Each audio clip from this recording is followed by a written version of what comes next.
నమస్తే, welcome to Aadya media. నేను మీ స్వర్ణ. ప్రస్తుతం మనతో పాటు ఉన్నారు సీనియర్ జర్నలిస్ట్, సినీ పరిశోధకులు ఇమ్మంది రామారావు గారు. నమస్తే అండి రామారావు గారు. రామారావు గారు, గీతా ఆర్ట్స్ బ్యానర్ అంటేనే ఒక రకంగా ఒక పక్కన చూస్తుంటుంటే పెద్ద పెద్ద సినిమాలు చేస్తూనే మరో పక్క చిన్న చిన్న సినిమాలకు చాలా ప్రోత్సాహం అందిస్తూ ఉంటుంది. మనం గీతా గోవిందం దగ్గర నుంచి చూడొచ్చు. అంటే ఒక రకంగా చెప్పాలంటే అసలు ఒక చిన్న సినిమాను ఎంతో పైకి తీసుకెళ్ళింది. అంటే కాంతారా కూడా. గీతా ఆర్ట్స్ ముఖ్యంగా ఏం చేస్తుందంటే డబ్బింగ్ సినిమాల, చిన్న సినిమాల అని కాకుండా కంటెంట్ చూసి కంటెంట్ బాగుంటే చాలా ఎంకరేజ్ చేస్తున్నారు. సో ఈ రకంగా మనం చూస్తే చిన్న చిన్న సినిమాలు రిలీజ్ చేసి కోట్లు సంపాదించారు, అండ్ ఓటీటీలో రిలీజ్ చేసి కూడా అన్నే కోట్లు సంపాదిస్తున్నారు అని ఒక టాక్ అయితే గీతా ఆర్ట్స్కి వచ్చేసింది. బాగుంది ఇంతవరకు. కానీ అల్లు ఫ్యామిలీలో నుండే అల్లు అర్జున్ పాన్ ఇండియా స్టార్కి వెళ్ళిపోతుంటే అల్లు శిరీష్ ఇంకా ఎక్కడ వేసిన గొంగళ అక్కడే అన్నట్టుగా అక్కడే ఉండిపోయాడు. పెద్ద పెద్ద హీరోయిన్ అంటే అన్ను ఇమాన్యుయల్ తీసుకొచ్చి పెట్టించినా సరే హిట్ రావట్లేదు. అంటే చిన్న సినిమాలను అసలు వాళ్ళు ఎక్కడ వాళ్ళో తెలియని వాళ్ళకే ఎంత హైప్ ఇస్తుంటుంటే ఇంట్లో ఉన్న వ్యక్తులను ఎందుకు పైకి తీసుకురావట్లేదు? అదే పెద్ద ఇప్పుడు నాబోటు వాడికి పెద్ద అది ఒక ప్రశ్నార్థకంగా మిగిలిపోయింది. $1 మిలియన్ ప్రశ్న అంటారా? $1 మిలియన్ ప్రశ్న అన్నమ్మా. ఎందుకంటే ఆ గీతా ఆర్ట్స్ అనే బ్యానర్ ఎందుకు పుట్టిందంటే కేవలం చిరంజీవి గారిని ప్రమోట్ చేయడం కోసం పుట్టింది. ఆ గీతా ఆర్ట్స్ మీదే ఆ సినిమాలు తీసి చిరంజీవి గారి సినిమాలు పెద్ద సూపర్ డూపర్ హిట్స్ అయినాయి అన్నమాట. తర్వాత ఈరోజు అర్జున్ ఎలా ఉన్నాడంటే మార్కెట్లో చాలా పెద్ద మార్కెట్ సంపాదించాడు.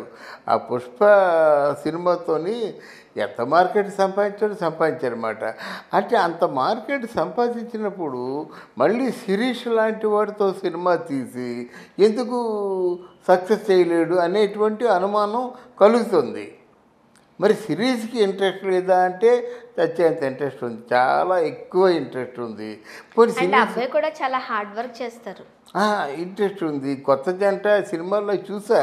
పోనీ యాక్ట్ చేయాలంటే మరీ ఎంత కాదు, సినిమాలో మాత్రం బాగానే యాక్ట్ చేస్తాడు. చెప్పి చేయించుకుంటే ఇంకా బాగుంటుంది. అండ్ ఇంకొకటి, అబ్బాయి మీద పెద్దగా రూమర్స్ కూడా ఉండవు. రూమర్స్ లేవు, ఎందుకంటే పెద్దగా కనిపించడు, కూల్ కామ్ పర్సనాలిటీనే.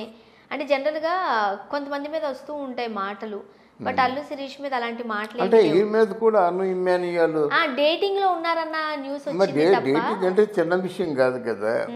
డేటింగ్ అంటే అది కూడా లేదని చెప్పారు వాళ్ళు. డేటింగ్ అంటే చిన్న విషయం కాదు కదా, నచ్చితే పెళ్లి చేసుకోవడం కదా. రోమర్కి నయం. రోమర్ అంటే అందరికీ ఉంటుంది రోమరు. ఎందుకంటే బాంబే వెళ్ళారనుకోండి, 2 రోజులు హోటల్లో ఉంటారు, వచ్చేస్తారు. రోమర్ మాట జరిగిందో జరగలేదు తీసి పక్కన పెట్టడితే బాంబేలో మాత్రం హోటల్లో ఉండడం మాత్రం కరెక్టు. అలా ఉంటాయి. కానీ డేటింగ్ అలా కాదు. అంటే ఆల్మోస్ట్ ఆల్ నీతో నేను ఉంటాను, నాతో నువ్వు ఉంటావు, మన ఇద్దరికి ఇష్టం నడితే నెక్స్ట్ పెళ్ళే. అది అరవింద్ అడిగేసరికి భయపడిపోయింది అన్నమాట. నాకు అట్లాంటివి ఏం లేవండి, నేను మామూలుగా ఆర్టిస్ట్గానే నేను పైకి రావాలనుకుంటున్నానని చెప్పింది.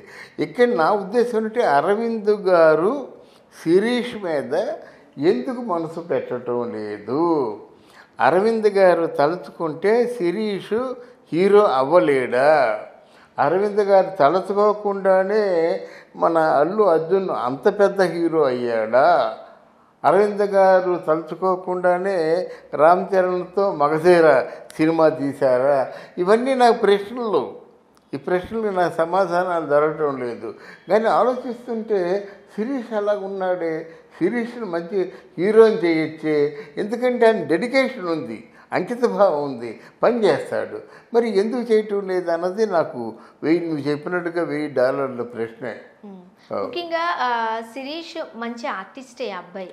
అంటే ఇప్పుడు ఫస్ట్ లో మనం అల్లు అర్జున్ చూసినప్పుడు ఎట్లా అనుకున్నామో, రాను రాను రాను రాను పదును పట్టిన బాణం లాగా తయారయ్యారు.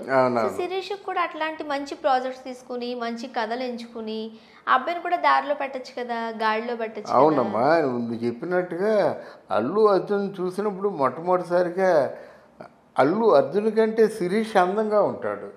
Allu Arjun after long time కొన్ని ఏదో బ్యూటీషియన్ దగ్గరికి వెళ్ళి ఏదో చేసుకున్న తర్వాత ఈరోజు ఒక షేపులో ఉన్నాడు. కానీ శిరీష్ బాగుంటాడు, అందంగా ఉంటాడు, ప్లెజెంట్గా ఉంటాడు, కొంచెం సోషల్ ఇట్లాంటి రొమాంటిక్ మూవీస్లో బాగుంటాడు. ఆయనతో మంచి కథ రాయించుకొని మంచి సినిమాలు చేయొచ్చు, ఎందుకంటే బాగుంటాడు కనుక. అందువల్ల మరి అరవింద్ గారు నెక్స్ట్ అయినా సిరీస్తో సినిమా చేస్తాడా? అరే అరవింద్ 4 సంవత్సరాలు చిన్న చిన్న సినిమాలు తీసి బ్రహ్మాండంగా హిట్ చేయించుకుంటున్న పరిస్థితుల్లో ఒక హీరోతో సినిమా తీయడానికి ఆయనకేం కష్టం అవుతుందా? అదే నాకు కొంచెం అది ఆశ్చర్యకరంగా ఉంది. అండ్ ఇంకొకటి అప్కమింగ్ హీరోలకి సంబంధించి కొంతమంది ప్రతి దాంట్లోనూ వేలు పెడతారు, కాస్త అగ్రెసివ్గా ఉంటారు, మమ్మల్ని సరిగ్గా పని చేసుకునివ్వరు అని మనం చాలా మంది హీరోస్ దగ్గర విన్నాము. ఇప్పుడు అల్లు శిరీష్ లాంటి వ్యక్తి అల్లు ఫ్యామిలీ నుండి వచ్చారు అని అంటే తను కూడా డైరెక్షన్లో చేయబట్టచ్చు, లేకపోతే సలహాలు ఇవ్వచ్చు, కాస్త అగ్రెసివ్గా ఉండొచ్చు, ఏమైనా చేయొచ్చు. బట్ శిరీష్ కి సంబంధించి ఇప్పటి వరకు మనం అలాంటి మాట లేదు. అల్లు శిరీష్ ఎందుకంటే ఇప్పుడు ఇంటర్ఫియరెన్స్ లేదు. సినిమాల్లో ఉండాల్సిందే డిసిప్లిన్ అని చెప్తూ ఉంటారు. టైంకి రావడం, డైరెక్టర్ చెప్పింది వినడం, డైరెక్టర్ సాటిస్ఫై అయ్యేలాగా ఒక 3-4 టేక్లన్నా చేయడం. సో ఇది ఉంటే చాలు, ఇండస్ట్రీలో ఎప్పటికైనా హిట్ కొట్టచ్చు, సక్సెస్ పొందుకోవచ్చు అని అనుకుంటుంది. ఎందుకంటే డైరెక్ట్గా నేను ABCD మూవీ అల్లు శిరీష్ది మేము చేసాము, రైట్? అప్పుడు మేము చూసాం కదా, నాకు తెలిసి మేము ఉదయాన్నే వెళ్ళాల్సి వచ్చినప్పుడు రైట్ టైంకే శిరీష్ గారు ఉండేవారు. డైరెక్టర్ చేస్తే ఇంకొకసారి చెయ్యాలా అని అడిగేవారు. అంటే కొంచెం హంబుల్ పర్సనాలిటీనే, అయినా ఎందుకు పైకి రావట్లేదు అని. అవును, అంటే ఇంకా కష్టపడాలి, వెనక బ్యాక్గ్రౌండ్ ఉండాలి. ఎందుకంటే బంగారు పళ్ళుగానే ఒక గోడ చెరువు కావాలమ్మా. ఆయనకి ఏ చెరువు లేదేమో అని అనుకోవాల్సి వస్తుంది. ఉందో లేదో నాకు తెలియదు, కానీ నిజంగా ఒకవేళ ఈ వీడియో చూసిన అల్లు అర్జున్ గారు ఒకసారి ఆలోచించుకోవాలి. ఇంతమందికి లైఫ్ ఇచ్చాను, నేను నా చిన్న కొడుకుని ఎందుకు నిలబెట్టలేకపోతున్నాను? ఇవన్నీ కంపేర్ టు అర్జున్, శిరీష్ అందగాడే.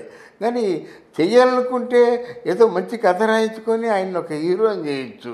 ఎందుకంటే కొన్ని సినిమాల్లో యాక్ట్ చేసి తను చేష్టలుడిగి మామూలుగా నేను పైకి రాలేకపోతున్నానే, నేను అనుకున్నది సాధించలేకపోతున్నానే అనేటువంటి ఆలోచనలతో ఎందుకు ఉండాలి అన్నదే నా వాదన.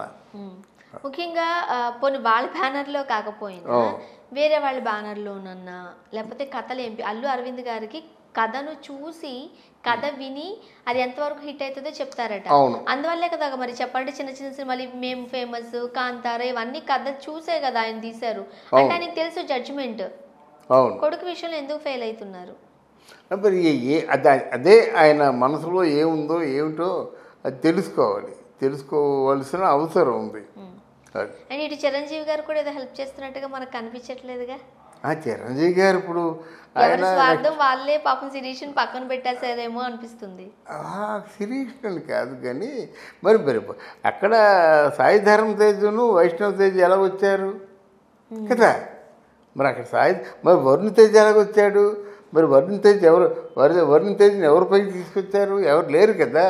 కానీ ఇక్కడ పైకి తీసుకురావడానికి ఒకరు ఉన్నారు కదా అంటున్నాను నేను. అది ఎంతోమందిని పైకి తీసుకొచ్చినటువంటి అరవింద్ గారు రెండవ కొడుకుని ఎందుకు పైకి తీసుకురాలేడు అన్నదే ప్రశ్న.